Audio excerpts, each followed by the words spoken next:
Yo guys, what's up? It's your girl Dev. And today, some crazy exciting news is about to come up because over the past couple weeks, we've been hearing information about some new things that they're changing, right? So, especially over the past couple of days, we've heard a lot in the community speak out about the concerns that they have with Rise of Kingdoms, and this, I think, partly was planned, and I'm really glad that they finally are implementing it because it's about time that they listen to us and that we see where our feedback has come to the developers, and then they give us an event that's beneficial to the governors. Now, let's talk about this patch. Now, multiple kingdoms got different types of messages, and my kingdom, 1874, got this message in their mail. Well, before I show you that one, we got the precursors for Light and Darkness. So I get messages this morning telling me that Light and Darkness is on its way, and I'm like, oh great, 9 hours, more countdowns. But let's get really in the meat and potatoes about this. We got this event adjustment announcement from Lilith, and just kind of blew my mind. Like, I read it and I was just like, oh my god, this is crazy. So if you're ready to listen to this, don't forget to like and subscribe and sit back and enjoy the ride.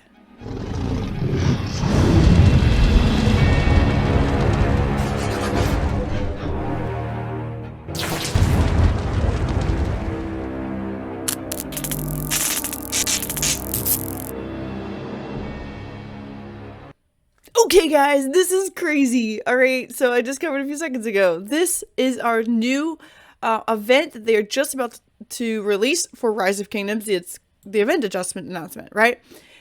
Now, everyone got different messages, and there's reasons why they get different messages. They're in different stages. Some people in Heroic Anthem got one. Some people that are in Season 2 got this one similar because we haven't started Season 3 yet. And then the ones in Season 3 got their own. So it's really kind of cool, but they all sum it up. And I think the one that I have here is probably the closest to the best because the fact that it gets a little bit of both worlds, both Season 2, Season 3, and Heroic Anthem. Now, let's read this, okay? So we're going to skim through it for the most part. But let's really take part where it says here. The Mightiest Governor, Wheel of Fortune events will update on March 8th, 2021. Okay, so what is it changing? Obviously, they're changing something about it. However, because your kingdom is currently in Lost Kingdom Season 2 or 3, these adjustments will not affect your kingdom. After Light and Darkness, which is Season 3, we will schedule your kingdom for Season of Conquest as soon as possible. Upon entering Season of Conquest, the Mighty Governor and Wheel of Fortune events will now allow governors to choose their commander sculpture rewards, from a list of commanders. A legendary tavern, remember the video I did, card up on the top if you didn't see it yet, will begin as well, which should further help your efforts to recruit stronger commanders. That is freaking crazy, okay? So the fact that you can now choose which commander after the 300-day mark, that's key, right? Because so many kingdoms are struggling getting recruitment into their kingdom with those specific commanders. And after the 300-day mark, now they can select their commander. That's kind of cool, right? Because, well, after the 300-day mark, you are able to use every commander. So this is their fix to that, which it's really insane that it's only 300 days and not sooner, but it is what it is. But with that being said, now after you complete Season 3, which should probably be about 360 days old, give or take, maybe a little bit less, like 340 days old, then now you can be able to recruit these older commanders through this legendary tavern and through the Mightiest Governor and through the Wheel of Fortune. That's kind of crazy to think about, right? So that means, like, if I wanted Zenobia and I win MGE, I can get Zenobia sculptures after. Obviously, it has to meet the prerequisites, but I don't have to migrate my account to an older KvK, an older kingdom, to get my commander that I want. Same thing with Attila. Like, if I win MGE and I want Attila, I'm going to get Attila. This is really going to really mess up how people do, like, the Mighty Governors when they do, like, the structured ones where they're like, hey, you can only do certain ones. This is really going to blow their mind on this because of the fact that you can choose your commander, that's huge, because now you can pick which commander you want to do in that sculpture event. And now you have an MGE level commander at like a 400-day-old kingdom. You have like a Zenobia, or you have some of the other ones like Theodora. You don't have to migrate. That's crazy. Now, with this being said, I think that the older kingdoms currently in Heroic Anthem, that it will apply to these immediately. Well, obviously after March 8th, but that's really crazy to think about that, right? So after March 8th, we can expect so many changes. The migration changes. Remember a couple of weeks ago, we talked about the migration changes. That'll change starting March 8th. Then you have this new commander choice. That's going to start March 8th. So many things are going to happen in March. It's like game changer. For me, it is. And I don't spend a lot. So for the ones that are massive whales and they want, or even good strong player whales, this is the kind of event that they're looking for, because now they don't have to migrate to get better commanders, especially those in the early kingdoms. Pretty dope. Now, we're not really sure how this will affect a lot of people, but to be honest, I think that they're finally moving in the direction that we wanted. This is the message that we wanted to see from Lilith about Rise of Kingdoms. It's like, this is it. This is what we asked for, and look, and they're giving it to us. And I like the fact that they're changing the Wheel of Fortune. That's really, really good.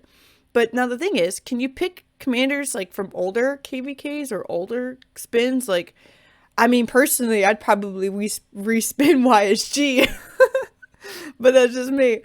But I don't think that they're going to do that because he's in the daily chest. So I don't think they're going to do YSG because he's in the daily chest. So there's no way they're going to change that.